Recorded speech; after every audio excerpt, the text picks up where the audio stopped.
Hello to everyone. A Man All Alone will join you for 6 episodes where we'll tell some of the most fascinating, extravagant, and even supernatural stories that have happened on our islands. We'll talk about lost Hollywood stars, professional lies, a plane hijacking at San Juan, and of course, we'll also talk about extraterrestrials. Since A Man All Alone can't always manage, as the song says, we'll also be joined by some of the most inspiring people on this island. Misfits, crazy people, those touched by the north wind, visionaries, people who are pretty cool. In the first episode, we'll talk about a topic to which I owe my tiny bit of fame. We'll start with the 70s, the Spanish transition, US military in the Tramontana Mountains, Mike Oldfield, the Memphis Bar, and UFOs. This here is A Man All Alone. I am Guilhem Miro, though today you can call me Guilhem of the UFOs.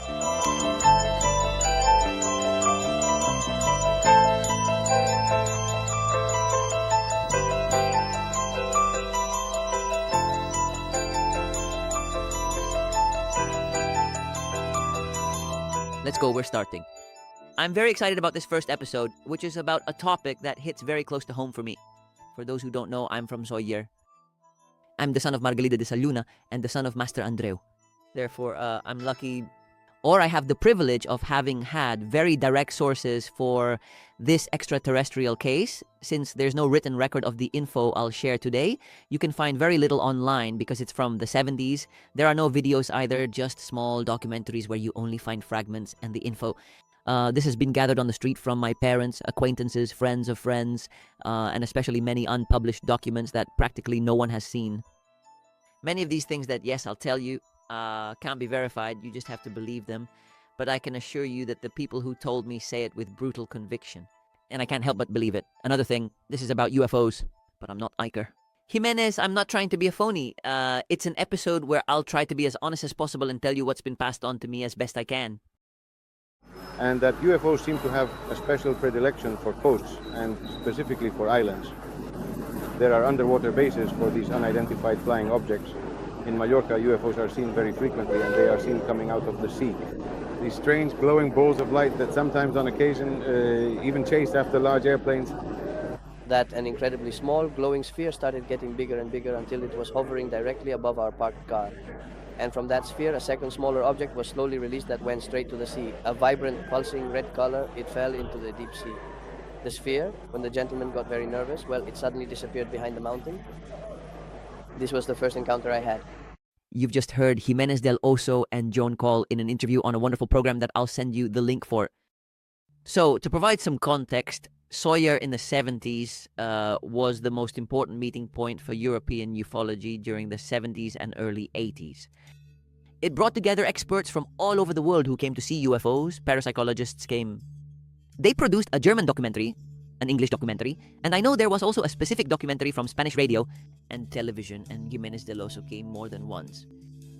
You can only find video of the second time, the first one hasn't been found. So, we're talking about the UFO fever being so great that on June 22nd, 1978, more than 9,000 people coming from all over the world, people who came from Mexico, even people came from Russia, which is indeed documented. They came to Soyer to see the first extraterrestrial arrival. The context is Soyer at that time had 9 or 10,000 inhabitants, about half the population being normal population, and the other half at that moment had doubled with people who came to see extraterrestrials. So what did these people come to do? Because on June 22nd, that early morning, there were people who came each with their own idea. There were people who came simply to see lights on the mountain. But there was more than one and more than two. And later we'll talk about a specific case you'll know, which is very funny, who came literally because they thought a spaceship would come. It would land. In fact, they even knew where it would land because there's a heliport that still exists today. So that heliport was built specifically for this extraterrestrial ship to land and take more than one person away. To also explain, to add a bit more context, think that we are in 1970 in Soyer. Soyer right now is one of the most famous towns in Spain. There are people from the United States who come to see it. It's something that's amazing, but we're talking about how in the 70s, Soyer was a town surrounded by mountains that had no tunnel. So to enter and leave, you had to spend about 30 or 40 minutes in a car. And besides, Majorca was an island in the middle of the Mediterranean where tourism is now at its peak, but at that time it was in its early stages. There was no internet either, so many questions arise here because it wasn't a central place, a place to pass through, but a place that People have to put a lot of effort into getting there. In Sawyer, in 78, that meeting is more or less at the same level as the Roswell case or Orson Welles' War of the Worlds, even Area 51. Some people will say you're exaggerating here.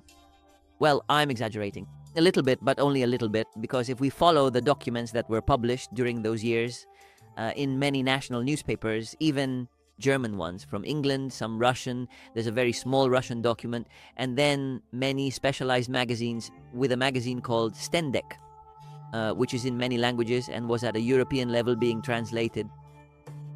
If we listen to these magazines, there was a lot of talk. The thing is that, of course, the Americans would make 25 movies for us, and I'm doing a podcast here. So questions that arise throughout this chapter that we will try to answer. Then a great many more questions appear that are quite difficult to answer. Some are directly impossible, and I'll let you decide. So the very first question is, what are these strange lights that appeared on the mountain? Because lights literally appeared on the mountain, and we have many testimonies. The second question is how so many people believed it. Not believing because there were witnesses, but the other people. I mean, were they from Russia? Or people coming from Madrid so as not to go so far? Or people coming from the Basque country and Galicia? How did they convince them to come? Because for a newspaper photo, you're convinced. How did they manage to do that? And the third is, on June 22nd, 1978, the aliens had arrived. Why? Why did they pick that day? Why that time? Because they arrived at 12 midnight, since they had to arrive at 00, right? They arrive at 00 on June 22nd, 1978. Why that day? Trying to answer these questions. I can't guarantee a clear answer because these things get interesting. This story hits close to home, not just because it's in Sawyer, but because in 2020 I made a short film called Sighting of 1978. It was a short film about this very story, but in parallel I mixed it with identity theft of Majorcans who had disappeared and things like that. But what happened? Once it was published, it gained some renown. And I'm very happy it was posted on social media. It was downloaded, it started being sent via WhatsApp, and then something that had never happened before, people started writing to me on Instagram, commenting on things. There were types of people who told me, I've also seen UFOs, Sawyer. I've also seen UFOs in Santa Eugenia. I've seen UFOs in Campos. I'd like to send you some information. Other people who knew people who had lived through strange experiences. Then there was another type of person which was quite funny. It was a woman. She contacted me saying she had a Majorcan boyfriend who she thought had been abducted. Because for weeks, almost months, he hadn't been answering her messages. And what was happening was very strange. So if there's a Majorcan man who had a girlfriend in 2020 whose name was Jasmine, thanks. Tell him he's okay, because this woman preferred to think that this young Majorcan lover had been abducted by aliens, rather than thinking he was ghosting her. It's funny to me how she confused the concepts of aliens with ghosts. Setting that woman aside, what happened, what triggered the idea? The idea for this show was that one day, my father suddenly sent me he called me and told me something funny. Which, well, I hope he explains it better himself, okay? What? Un dissabte vaig anar a comprar a ses pares i mentre triava quina pizza volia comprar, una dona se me va atracar per darrere i me va dir amb veu molt baixa: "Esteu fill encara està interessat en això dels ovnis?"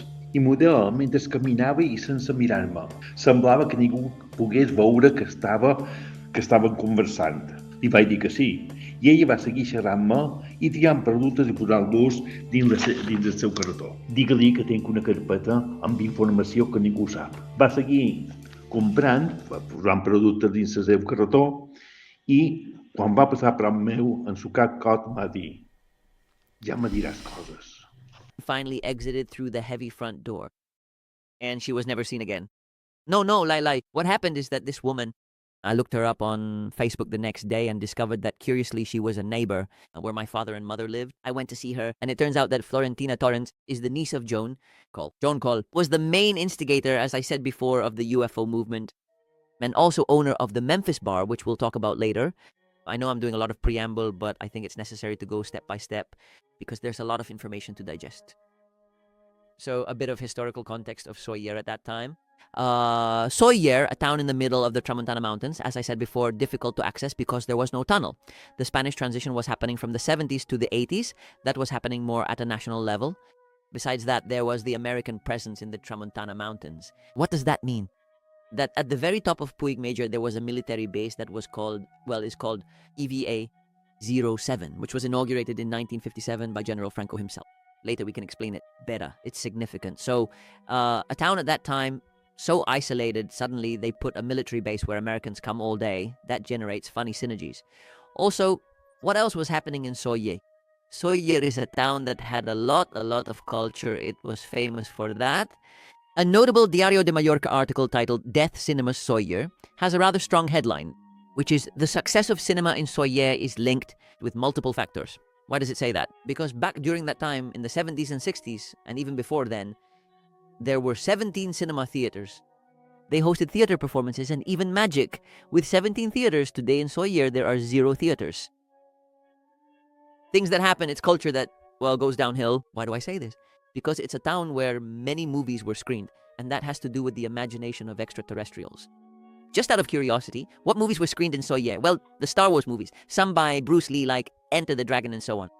But one thing that I found very funny to investigate is that when I was looking for information about the sightings, next to the sightings there were ads for movies that were being screened, and now I want to read a couple of titles that will make you laugh quite a bit. Not only during the Spanish transition, but a little bit before the transition. I know I've been told that there were people who brought smuggled movies from France, from Germany. They brought movies in suitcases. And these smuggled movies, obviously, it was strictly forbidden to screen them. And curiously, they were screened on very special days, which were the days of the most Christian events, the most Catholic holidays. Why? Because they made sure there wasn't any priest who would be scandalized. So Easter Day, the day, Three Kings Day, those days were the days when there was a hardcore in the cinema. There was, well, never better said. But, well, once the Spanish transition came and so on, it was liberated a bit. And I'll tell you about some movies I found advertised in the newspaper. Like one movie that caught my attention is, it appears in La Veuve de Soyer on the side. Auch Ninochka zieht ihr Höschen aus. Translated as The Hot Bolsheviks. Also known by the second title, The Harlots of the Volga. Well, it's interesting how they mixed Soviet political propaganda with naked women, also with the respectable bourgeois lady. A movie that, well, this one does have a good rating, and the title is quite interesting. And, well, with all that cinema and such, it created an atmosphere where people had a lot of imagination and wanted to participate in that creation, and that connects perfectly with seeing UFOs. And from this passion, a group called the Vilma Group was born, which is a group from Soyer who made home movies. There were documentaries, there were fictions, they even did stop motion. It was led by Exes Maria Aina and a few others, and they can be found on the internet. The films today are very, very interesting. They really were cinema pioneers. All this aside from the aliens. How did these people favor the UFO phenomenon? Well, for obvious reasons. We'll explain it later. Protagonists. Let's get into the protagonists of our story. We have one who is very clear, but others who have helped contribute. The first person I'd like to talk about and also thank from here is Trini from Cancera, Trini Morel, who was a great friend of Joan Call, of Joan from Memphis. The most interesting things I'll explain today, she told me firsthand. And, well, she was a woman who is modern. Even today, imagine how modern she was in the 70s. She studied in London. She spoke English. To me, she is one of a kind. And she, during all that time, was directly involved in the UFO movement, very close to Joan. She even appeared on TV giving statements about having seen aliens. Later, I'll tell you what Trini told me off the record. Another very interesting character is also Pep Clement. Pep Clement was a mechanic from Soyer who also participated actively in the growth of the UFO movement. He is a witness of the lights. And he was one of the authors of one of the photos that went around the world. Here, I'll show you a small fragment of how he talks about what he lived. He didn't just see them, but he suffered them. He felt the aliens. It was from those specific dates that you started to feel unwell. Yes, I've always had one thing or another. Right now, I'm at the point where tomorrow I have to be admitted. But do you relate that discomfort of yours, that feeling of being unwell, do you relate it to that or not? Ever since that specific day, I feel unwell. And now I'm no scientist to give these opinions. So Pep Clement is also a character to keep in mind who was very useful or strongly instigated this UFO movement. Now, finally, we get to Joan Call. Joan Call is a fascinating character. We have Joan Call, also known as Johnny Memphis, because some newspapers that interviewed him in English, they didn't call him Joan Call. They could have called him John Neck, but no, they called him, for whatever reason, Johnny Memphis, a guy we'd all love to have a name that cool, right? Johnny Memphis. So Johnny Memphis, or Joan Call, was one of the main drivers And I think he's one of the most enigmatic, endearing, and funniest characters there's been in Sawyer for sure. That there's been in the Balearics, most likely. And I think he's at the Spanish level. He's a super interesting guy. He was a witness. He also took photographs. And well, he came to have, I don't know if, I don't want to say it was international fame, but they did interview him in many newspapers, and he was the protagonist of the German documentary where they say the director's name, which I'll put down here because I don't remember it, and the name of the production company. It's in 3 different newspapers, let's say, name and such. The documentary is announced, but it can't be found. Today's documentary, and it's a shame. If anyone has this documentary, which was published in 1980 in Germany, I'd be delighted to see it. Joan Cole was Florentina's uncle. The incident I told you about earlier is the father, so Florentina is his niece. And together with Joan Torrance, since Florentina and Joan are siblings, both nephews of Joan Cole, they're the ones who've told me so many things about Joan. And they also provided me with many papers that Joan made throughout his life. Every time the newspapers came out, he'd cut them out and paste them onto a sheet of paper. There, he also collected suggestive images, wrote poems and thoughts. What has Joan's family told me about him? Well, Joan was a real family man, a very affectionate person. He had many friends. He was funny and had a very special sense of humor. And that's not a trivial thing because it's relevant to the story. And everyone also described him as a free spirit. What does a free spirit mean? Well, things Joan used to do with that special sense of humor. For instance, Trini told me that when she lived in London, Joan asked her, "Can I come visit you?" And Trini said, "Sure, whenever you want." And after a few days, he showed up on his motorcycle. He stayed with her for a couple of days and then said, "I want to go back." And he vanished just as he had arrived. And the question is, how did he get to London? On a motorcycle from Sawyer? There are many unanswered questions, but he was a guy who must have had that drive. Other things he did. He'd put a light bulb in his mouth, take a bare wire, plug it into the socket, and suddenly, pop, the bulb would light up. And it's like, oh, wow. And he'd say, electricity flows through me, but it doesn't affect me or hurt me. So it's like, and it actually happened. So either he really didn't feel the electricity or he did some kind of magic trick for a laugh, right? But that's the beauty of it. Looking at Joan's papers, I can assure you that Joan was a sensitive guy. He wrote poems and his thoughts and mixed them with images. And that makes it super interesting. For example, there's a phrase he wrote on a photo that's cut out and pasted that says, "One should not invest in buying what does not produce." And that's written over a photo of a nun and a soldier. That is to say, he was an atheist and anti-militarist. Another very interesting phrase from Joan. From the Memphis is his boat. We'll talk about it later. The Memphis situation is such that if, because of the economic crisis, we've had to surrender our physical bodies to the government, let's not make the mistake of relinquishing our very souls. Then once again, the happy and sincere smile will be etched upon the joyful faces that appear before our fellow men. We have lost. And because of some coins that don't even bear our sphinx. As we can see, Joan wasn't very militaristic, a bit of an atheist, and also it seems quite anti-capitalist. It was also the era of that time. Clearly, he was a charismatic guy who didn't just say these written things, but also practiced what he preached. I'll stop talking about Joan for the moment because we'll find interesting things later. We'll meet more people like Jimenez del Oso, right? You know who he is, right? A ufologist, an expert in the supernatural who was huge in the 70s, 80s, and even the 90s. Another person we'd also find is... I'll tell you now. I hope Jimenez del Oso tells you the name. Let him tell you the name. We have that opinion from Don Pedro Crespi, who is a lieutenant colonel in the Air Force and head of telecommunications for the surveillance squadron. Don Pedro Crespi. Don Pedro Crespi is an Air Force lieutenant colonel, as he said. He was a military man who gave the movement some weight because the military usually doesn't take a stand. But he was a military man who said, they aren't UFOs. I mean, they aren't aliens. They're UFOs. And then he started saying, there must be some truth to it. So he was a military man who gave it some wings, and he was a close friend of Joan Cole. And now we're going into the space.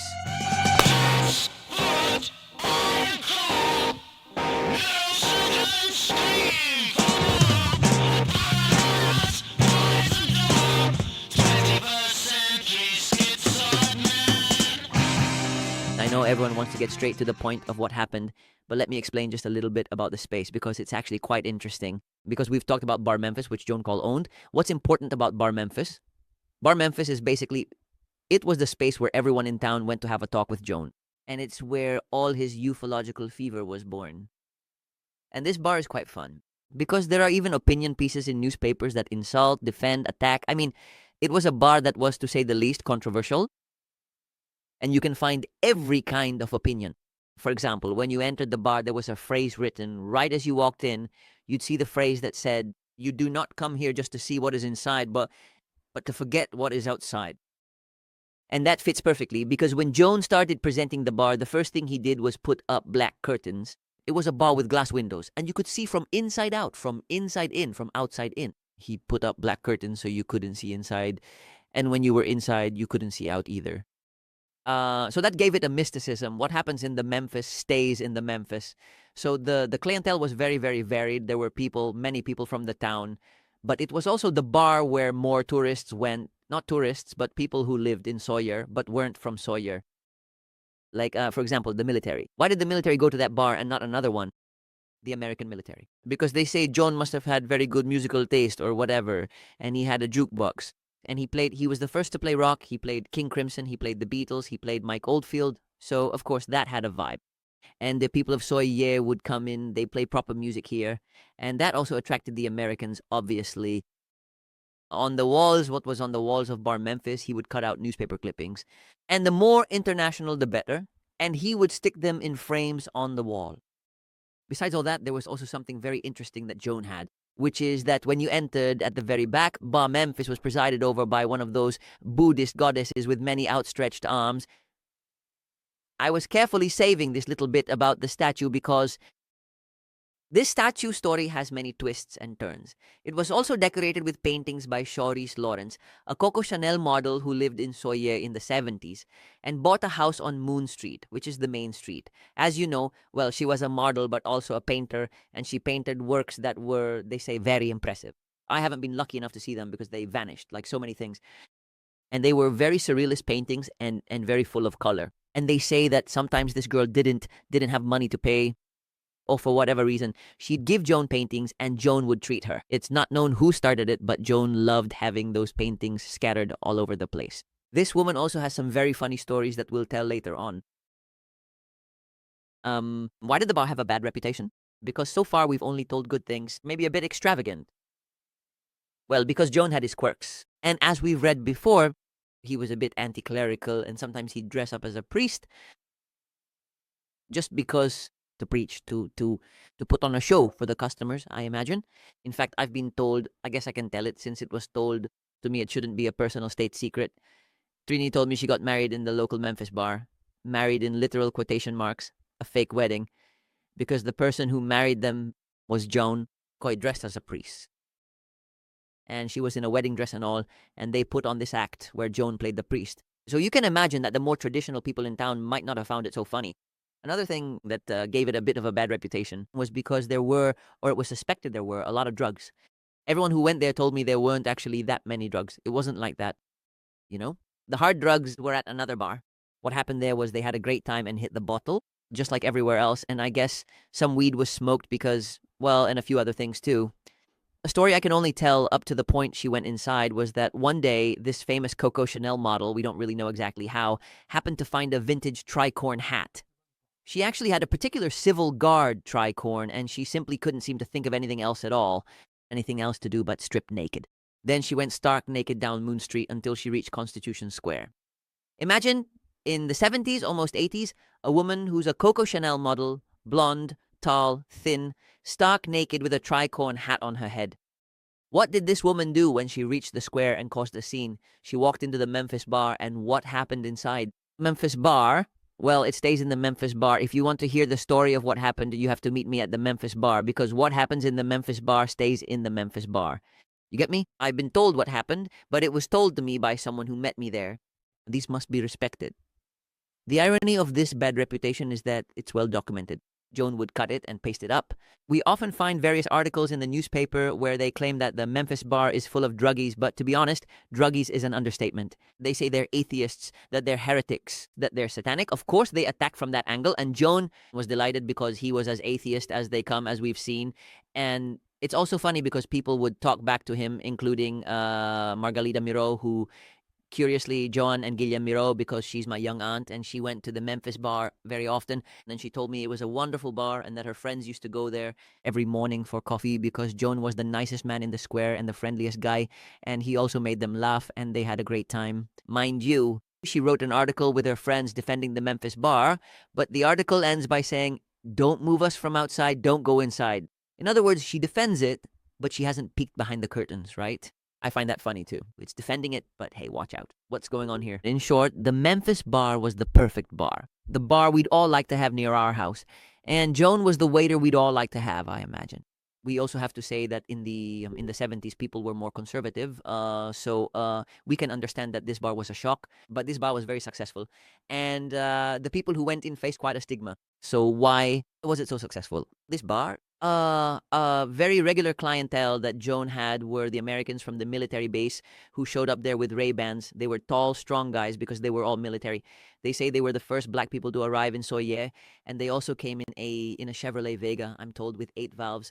I have no idea about cars, but they told me they arrived in great cars. They'd get out, go into the Memphis bar, and come out. It had this mysticism of, whoa, man. On top of being that cool and that strange, it also had a lot of customers, and the American citizens made their payments using US dollars, and they spent them all. So it was a bar that was doing very well. Let's go to the American military base that was in Soyer at the very top of Puig Major. What can we say about that? Well, it's called EVA-07, as I said, inaugurated in 1957 by General Franco himself, and they constructed extensive road networks to bring up the radars.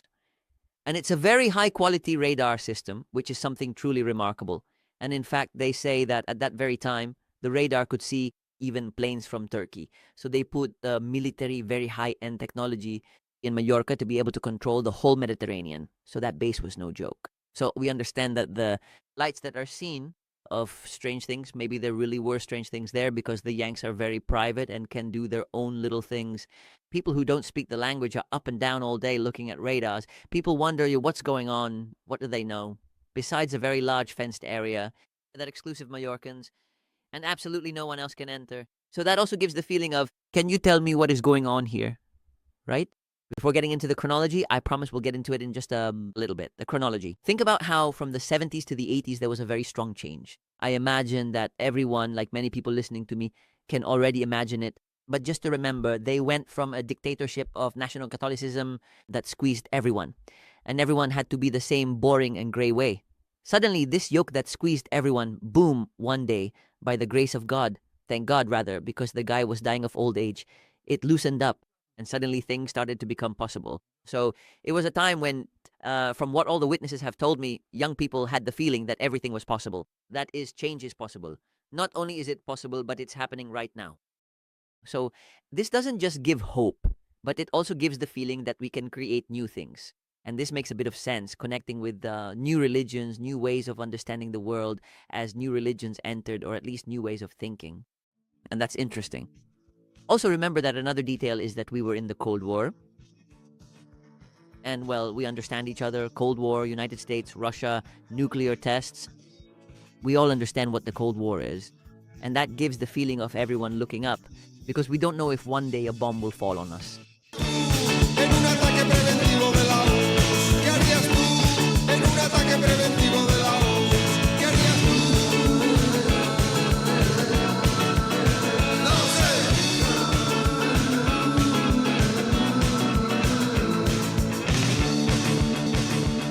Let's go. Now we're really getting into the chronology of events. Starting with 1952. Don't worry, some will be quick. The first years go by fast. On October 16th, 1952, a UFO appeared in Villafranca. A strange artifact crossed through Villafranca. Flying saucers flying through the Barcelona sky. That's what another newspaper said, supposedly on the same day. And so they believe it passed from one side to the other. Then there was also another one that said, flying saucer over fields. And of course, during the 50s, 55 small sightings of strange lights in the sky appeared regularly. Curiously, this is very funny to see the newspapers from that era, because more than one newspaper, they published cinema ads, and so the cinemas wanted to grab attention. And it's very funny how they advertise, because there's one that says, the world is in danger, watch the skies, watch space, a flying saucer is coming towards Palma. And suddenly the movie is The Thing from Another World, which was showing at the Cine Palacio Avenida. It's really quite funny how they use local news events that happened in Campos, Villafranca, or even in Palma to create advertisements for a world-famous movie, right? In 1957 until the 60s, that was when the military base was installed in Solar, and the impact began a bit of who are these people coming to build strange things. In 1970-something, no one has been able to confirm it for me, was when Joan Call took over the Memphis bar. He started running it, and things began to change. In 1976, a screening was held in Soler, which is located in Savo, and in the weekly publication, The UFO Incident, which was from 1975. Well, this movie was screened. I don't know how it got to Sola. It was screened in Sola. I imagine the Solar programmers also saying, American base, this could work for us. Another one is Planeta Burr. From 1962, we look at a Soviet mission to the planet Venus. This story is about exotic creatures that also find themselves in a hostile environment. They find, well, it is essentially a typical alien movie that captures the classic sci-fi style. In 1977, quite a few are already found. Anonymous voices saying they see things in the mountains of Soyer. I mean, that was already breaking new ground. From what I've found, I imagine that by word of mouth, like oral accounts, there must be many more. Then we come to June 17th. What I found is that June 17th is the day they tell me the first photo was ever taken. It's not the famous photo that's been on international newspaper covers. It was a photo where you see a little dot there, which is the first photo of a UFO. What's the deal? This photo didn't become famous. It didn't take off. It didn't catch on. I asked why, because once you have the photo, you have to send it. Now you can copy it, but back then they sent the original.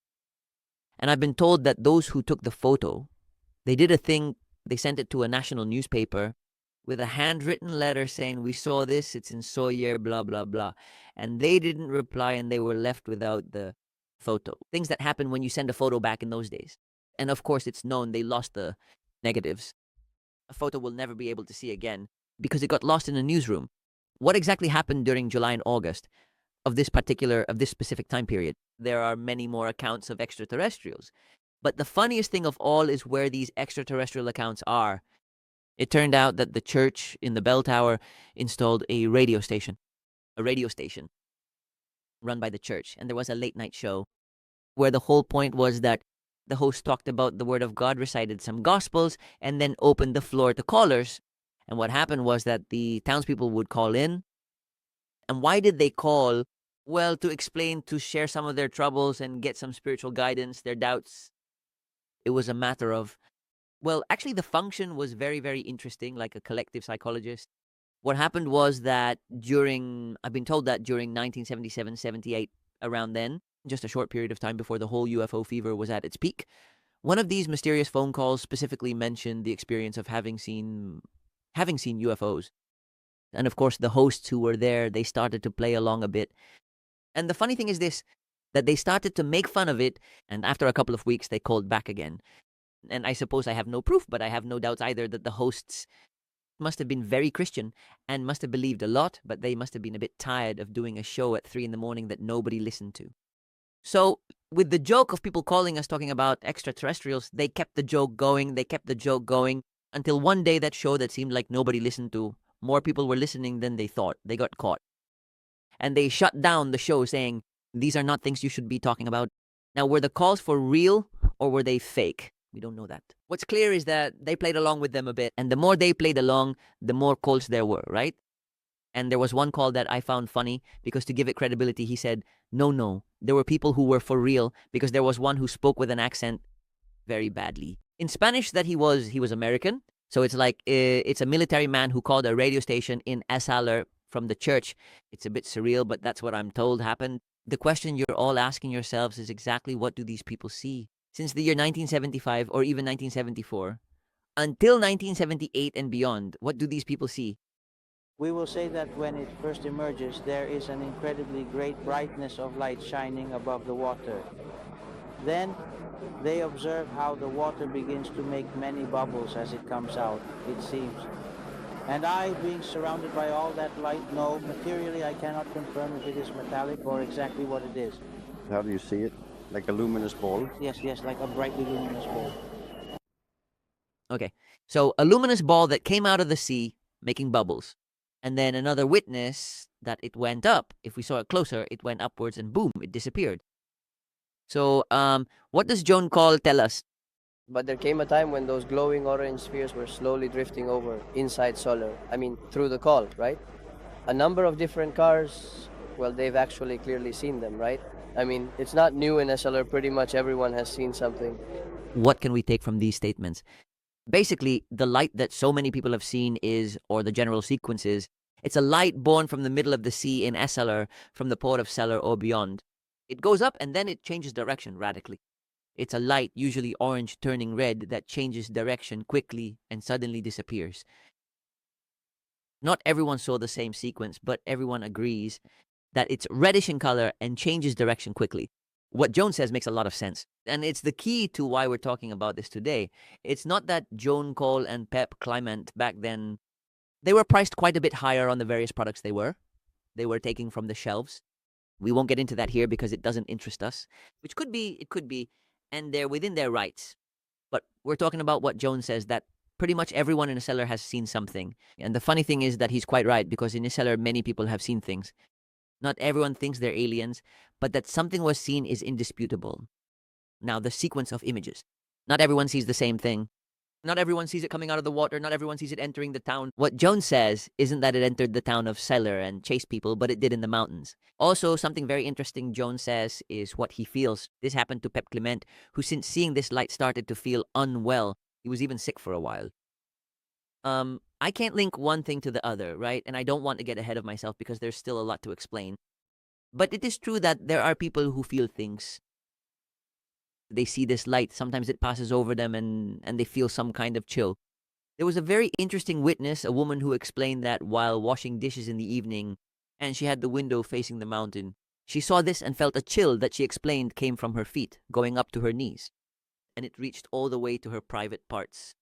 The nature that each one, that felt strange to her. So she explained it with a feeling that, you know that feeling you get, but instead of the stomach, it hit her a bit lower down. I don't know exactly how she was explaining it, this woman, but I found it very interesting. I felt things. That's not up for debate.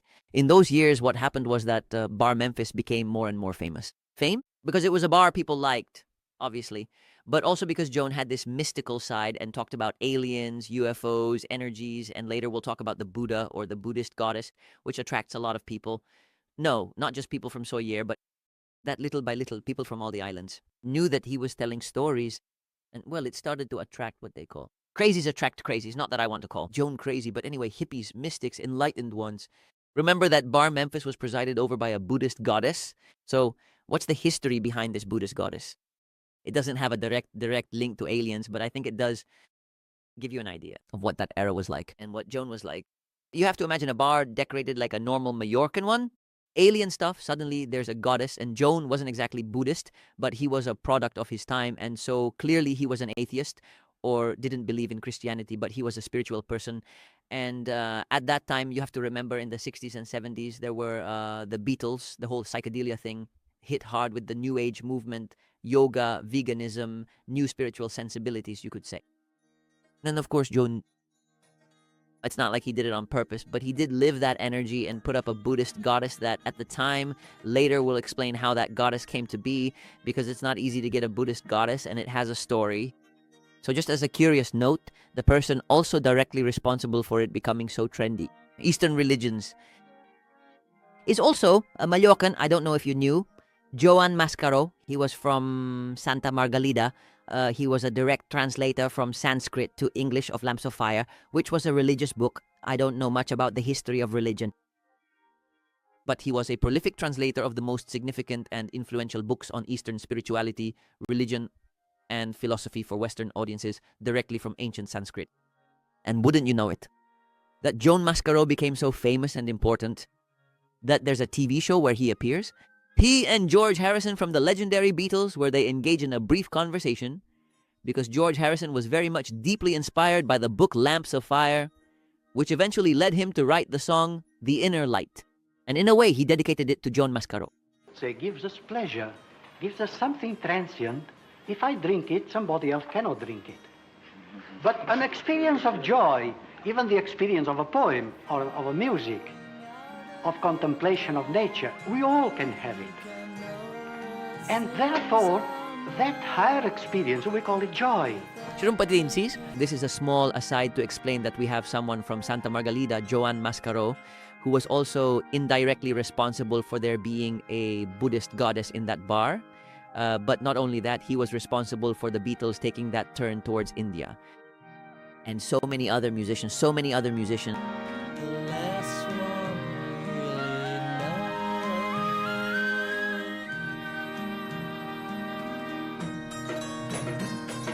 Arrive without traveling.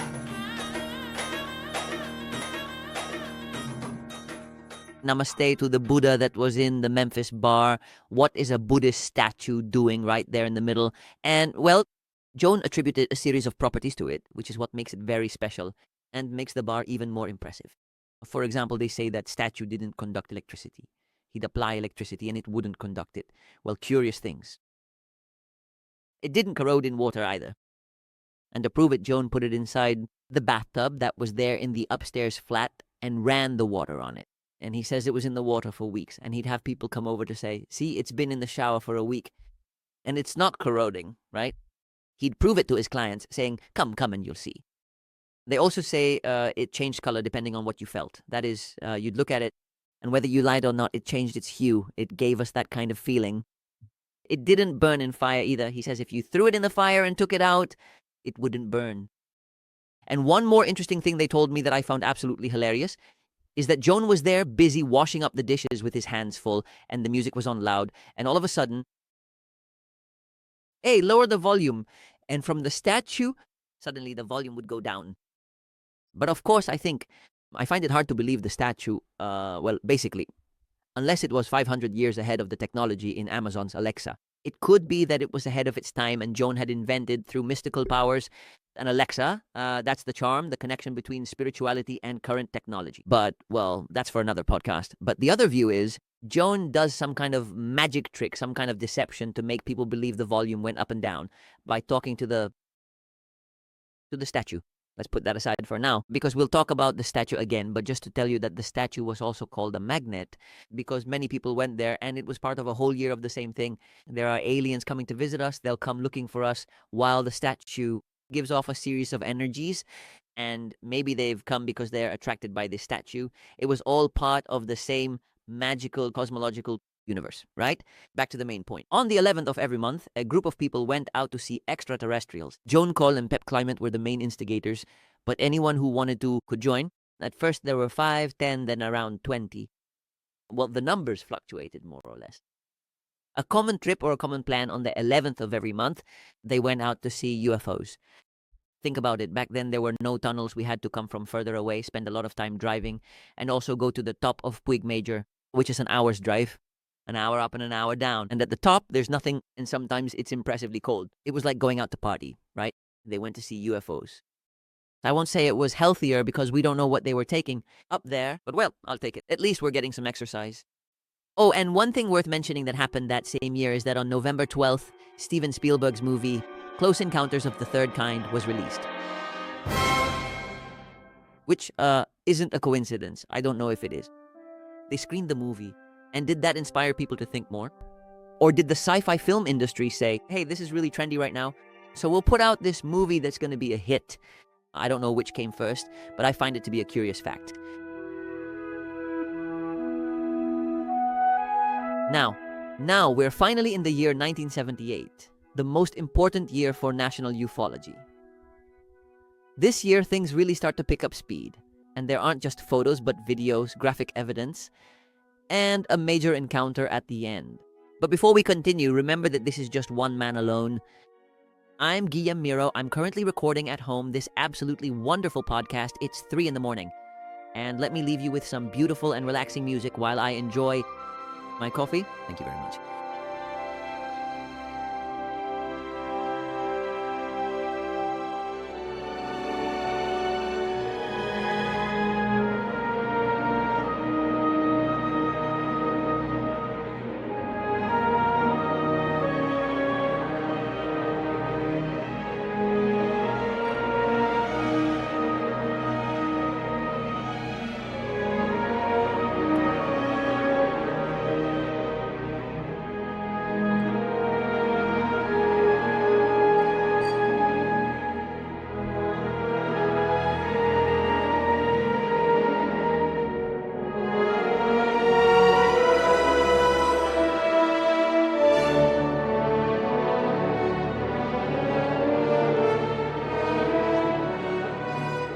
Now it's January 10th, 1978, the very day the famous and iconic photo that went all around the world was originally taken.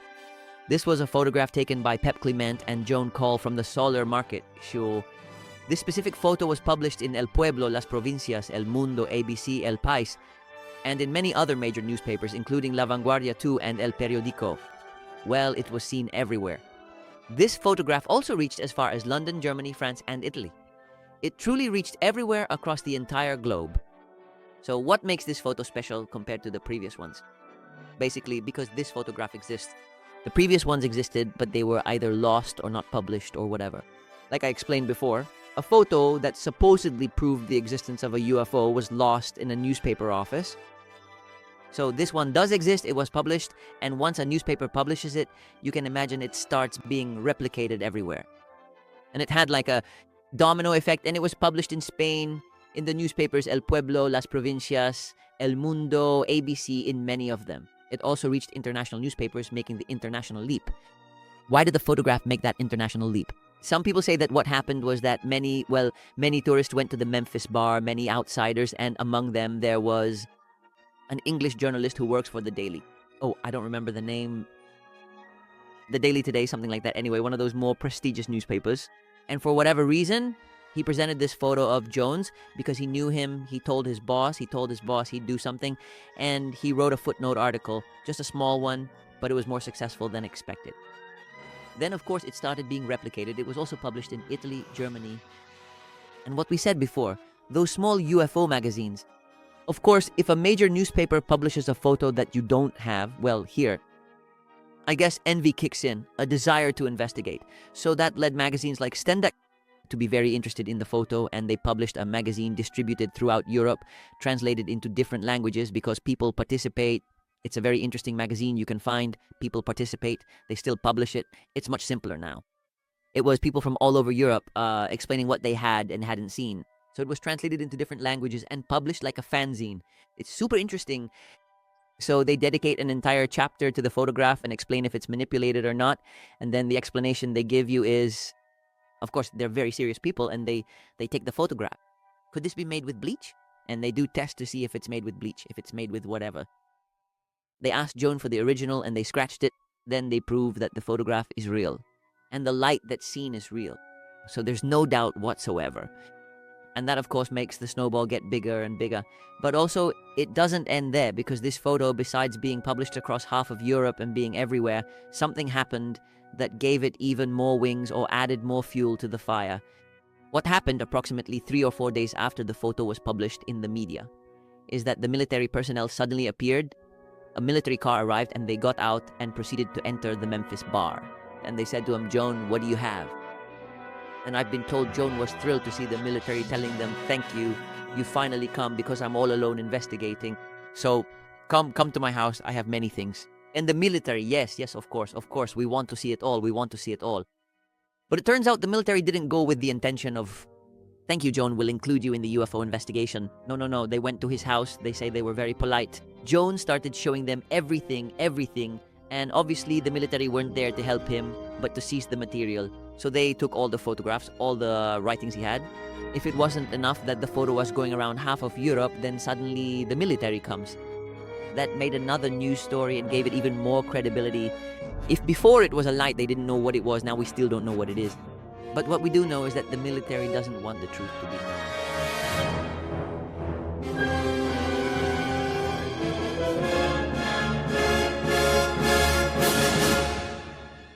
Among the people who saw UFOs at that time, there was also the case Manises, where right around that same time, an experienced commercial pilot reported that he saw several lights flying through the sky. I don't know if it was 3 colored lights, fire, orange in color, and that he started following them, and it's all recorded. It's on YouTube. You can search for the audio, where he asks his lieutenant or whoever saying, what do I do? And they say, well, then investigate them and step on it, investigate, try to chase them. But those lights go much faster than him, and they go poof and disappear. So of course, we're talking about a professional military man who was in a professional fighter jet that some lights escaped from. Well, this prominent man was also interviewed.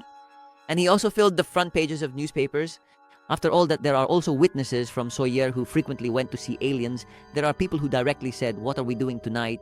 Well, we can go see UFOs to see if we spot any, and they'd go all the way up the mountain to San Closa and they'd wait for hours and hours. They say that every now and then, like someone seeing a shooting star, the movements were erratic. A shooting star goes zip, and it's small, and then they said they'd make some strange movements and disappear. At that time, Jimenez del Oso arrived in Sóller and started interviewing people. If you search the internet, you'll find an interview from the 80s, but I know he came before and did other interviews. Then, of course, he interviewed people like Don Pedro Crespi, who, as I've explained, is the Lieutenant Colonel of the Air Force, who was a bit of a rebellious soldier, and listen to what he says, because I think it's an... Sí, naturalmente hay cosas que dan mucho que pensar. Por ejemplo mismo, toda esa encrucijada cósmica Tau, que vemos que todos los nombres que aparecen en el Tíbet a lo largo de un paralelo y a lo largo de un meridiano, todos empiezan por la letra T, desde Taimir, Tunguskaya, Tíbet, Tasmania, y lo mismo dijimos desde Tel Aviv hasta Tokio, Taipei, Tíbet, Turquistán. Sí, llama mucho la atención. This pattern emerge.